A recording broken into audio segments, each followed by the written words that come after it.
branched-chain amino acids, whey protein, D-aspartic acid, zinc and magnesium, terkestrone, creatine, CLA, Ferritrox. Honestly, guys, you really need to try it because there always seems to be a new, incredible supplement promising insane results.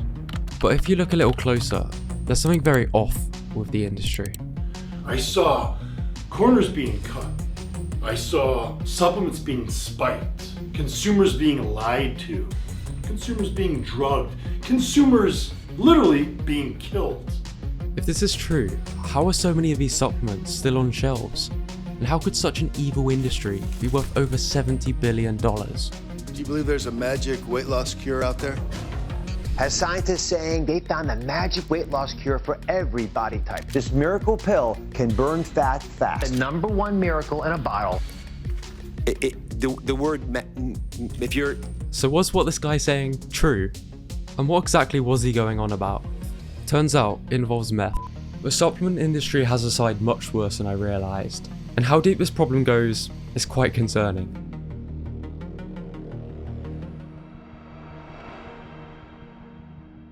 Humans have always craved tonics and supplements to improve life, but it wasn't until 𝐿𝐿 𝐔𝐬𝐿𝐼 came around that modern bodybuilding supplements were introduced. He had sell weights as well as a strength boosting supplement, coca powder. The thing is, you sell weights to someone once and they don't buy from you again, because it lasts. I mean, I have some of Sandel's dumbbells here right now, working perfectly, but supplements, you need to buy again and again, so they're more profitable. This is exactly what magazine and barbell company owner, Bob Hoffman, realised around 50 years later, so he created his own supplement, Protein from the Sea, notorious for being the most foul supplement of all time, and nobody really knows what was in it, because ingredients were absent from supplements back then. Regardless, people would still chug this in the hopes of looking like the people in the ads. But it was Bob's rival Joe Weider who capitalised most on what looks like this early level influencer marketing. He decided to combine the most influential bodybuilders with insanely effective marketing. Apparently, this product allowed Arnold to add 2 inches to his arms in just 7 weeks. Here, they were selling people muscle building bracelets. And then of course, they sold a drink, which would allow you to gain a pound a day. It became very apparent that people wanted this edge. They wanted the shortcuts and would pay big money for it. So more and more supplement companies began to form. Suddenly, the market became very competitive. And to maximize profits, companies have started cutting corners. One way is with nitrogen spiking, where they spike their protein with cheap fillers, allowing them to artificially inflate the protein content. A lab test of one of the most popular brands a few years ago revealed it contained less than half of the claimed protein. Other companies have found a way to sell you dust. If they list an ingredient as a proprietary blend, they must disclose every ingredient, but not the amounts of each. This allows them to hide the fact the effective, usually more expensive ingredients are underdosed. A more concerning practice is using cheap, untrustworthy suppliers. A company called Purity First was selling innocent-looking vitamins until many people began to report grim side effects. My daughter is an honor student. She's on the swim team, but she's been thrown out of school for being overly aggressive. I'm talking to a woman who had lost her position in a choir because her voice had changed. I'm talking to another woman who said, I've got these incredible bleeding scales on my head. The vitamin B pills were found to be contaminated with potent steroids being made in the same factory. A combination of the public's desire for shortcuts and the competitive nature of the supplement industry provided the perfect foundation for extremely shady business to emerge, and it only gets worse from here. After this, there was a huge push for trustworthy supplements backed by science. Real athletes, real science, muscle farm. But many companies realised they only needed the appearance of science for marketing, so they plaster their supplements with long lists of science-backed ingredients, betting on you not taking a closer look. Often, many are underdosed to the point where you get greater benefits from licking a window. Scumbags like this that actually put crap in their supplements, literally nothing at all, and then claim for it to be something effective, and you go waste your hard-earned money thinking it's actually going to do something for you. But even the people calling these companies out for underdosing have been called out for the same thing. 4 grams, the efficacious dose of 𝐿-citrulline malate is at least 6. And that doesn't mean that's the most effective, that's just like the minimum to actually get a effect out of it that would be worth actually purchasing. So that's a bad dose. I'm kind of surprised, to be honest. Others seem to make insanely bold scientific claims. Take this testosterone booster for example. It claims it can significantly increase strength and muscle. Except, if you look at the study they're most likely referring to, it found this supplement, and I quote, did not produce the large gains in strength or lean muscle mass that many manufacturers claim. But even if they don't misuse a study, not all science is the same. It exists on a hierarchy. Evidence towards the top is more trustworthy, while the lower levels of evidence include things like tests on rodents, slightly different to humans. And that is a massive issue. We have rodent studies which are extrapolated to humans, and these supplements are sold based on benefits seen in rodent studies, and they just don't translate accurately. And again, that's a massive issue. But have you ever asked, who's paying for all these mice and lab coats?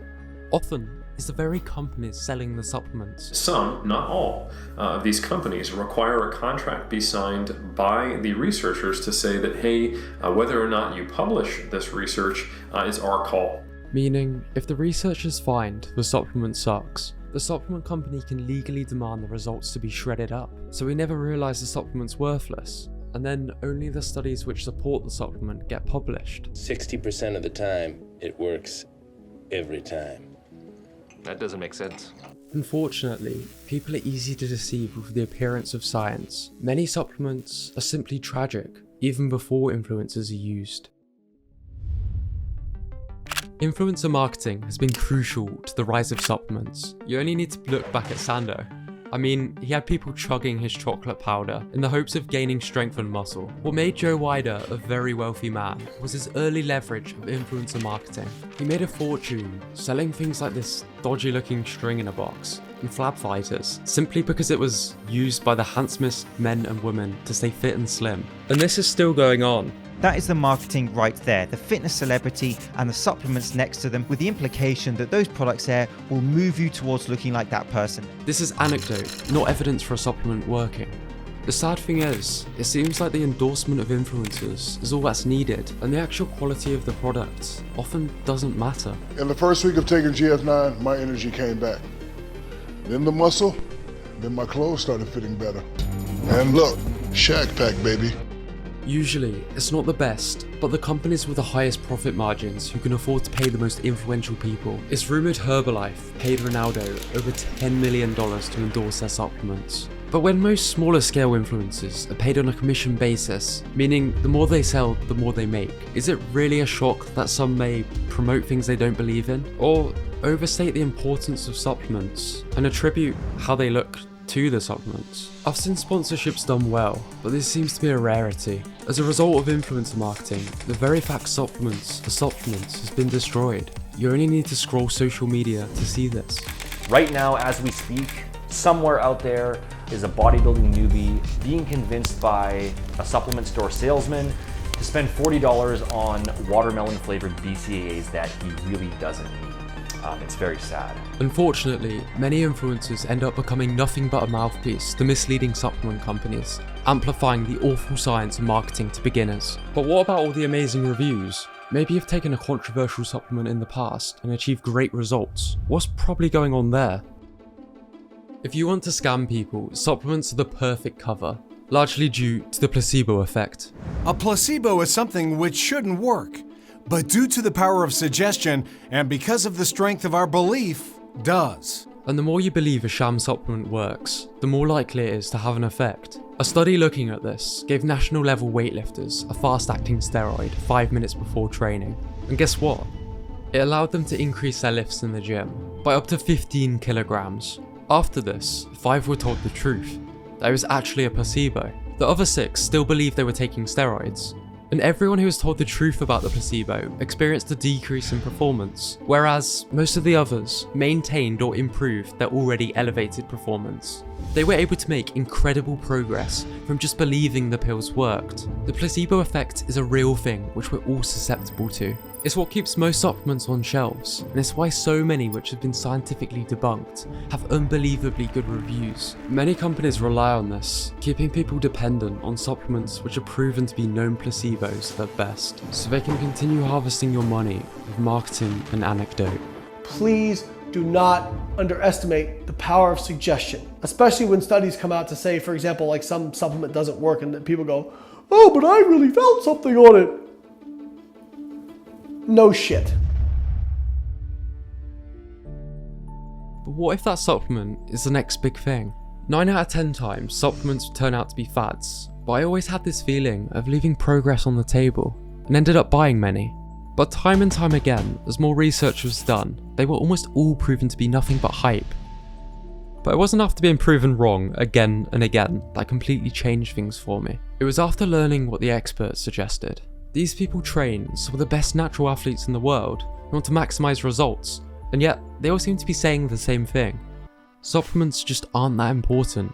In fact, most encourage being what's known as a late adopter, where you don't take supplements till there's substantial evidence around it. Not only does this save you money and time, but it also prevents you from taking a potentially harmful supplement. For example, the aspartic acid. Initially, a study found that it may be great for increasing testosterone. All the supplement companies jumped on it. This is our newest product. It's a testosterone booster. It's a DAA-based product, so D-aspartic acid. Feedback from consumers and bodybuilders have been basically anabolic steroid-like effects. But as more studies came out, they suggested it actually decreased testosterone, by which point all the supplement companies had profited. The idea of hype itself is antithetical to the scientific mind frame. A big part of science is replication, which is why you should probably wait for more research. A more concerning case of hype over science is that of the pre-workout craze. It's got a lot of shit in it that I've never tried in a pre-workout. Yeah. I mean, all this shit I see on that, I don't know what the fuck is in this shit, man, but I likes it. You just feel focused, you feel energetic, and you feel fantastic. Then researchers started testing it. And they say they found a chemical in craze that is a cousin to methamphetamine. Turns out that meth makes a pretty good pre-workout if you guys ever So either be a late adopter or know what you're taking. Otherwise, next thing you know, you're hooked on meth. And I wish that was more of a joke. This is Jack Joseph, a well-known content creator. He's not dead, as my editing would suggest. However, he did come close. You know you can get like pre-workout. Well, I'm quite like cheap with my money. So I was like, oh, I'm going to look online and find the cheapest thing. He ended up buying pre-workout pills, which he took for 5 to 6 weeks. I was like shaking at night, I couldn't sleep, I was getting like insomnia and stuff. And then I started going yellow. Eventually, Jack was admitted to A&E with liver failure, and it took an entire year in hospital for him to thankfully recover. They did a test on the pills, and turns out that they were made out of 60% bleach compound. The company selling them was completely covered thanks to a do not consume disclaimer hidden in the small print. You see, there's plenty of great supplement companies, but unfortunately, weeds grow faster than grass. This is not an attack on all supplements, and I want to see new effective ones developed, and take some myself daily, some of which are included in the thumbnail. But you really need to question what you take. If you're a fan of so-and-so and he says, buy my powder, at least take the time to read the label and verify it's a good product. This video is a warning to stop wasting your money, time and health, while funding the success of people who belong in jail. And to those peddling BS supplements by using most of these methods exploitatively,